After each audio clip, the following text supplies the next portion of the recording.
शहर खोरवा खां इरफान चांग जो सुहिणो इंतखाब आहे रबने सांद जी नसरी तहरीर। सर निसरण जी नखरीली मुद्द चंद लमन ते पहुती आहे।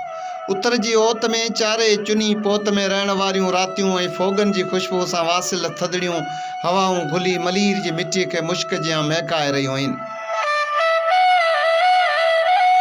ऐं आदेसिन जूं आराम गाहूं विराग जे विरूह में विञाइजी वियल पलन ते नुहा लिखी रहियूं आहिनि। पिरहेज पोलारनि में माक फुड़नि जॾहिं बक जे पिड़नि खे पुसायो आहे त हिन मुद जी मंडल में मटिजी वियल धनारनि जे लठनि बि गऊंच कढिया आहिनि। पिरीअ जे पसण जूं उमेदूं कुले जे कांबे में विझी घुमंदड़ अखियूं बि सर लोहीड़ा गबिया कुसर निसरिया जी वार्ता वराए रहियूं आहिनि।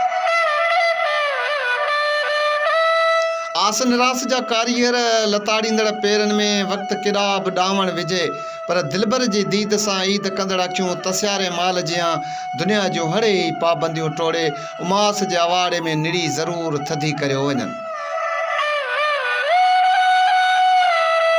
हिन मुद जा चरपण कुझु अर्पण बिना कॾहिं बि न आहिनि रहंदा।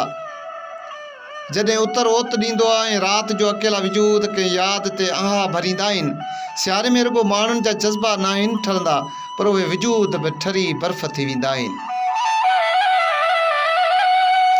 जिन वटि न त अॼु हूंदो आहे न पाइण लाइ को गबो उन्हनि जे दर्द खे भला केरु थो महसूसु करे सघे। जंहिंजे लाइ भिटाई चयो आहे त उतर ॾिनी ओ त मूं सोड़ न घबरो चारे चुनी पो त मूं रेड़ींदे राति थी।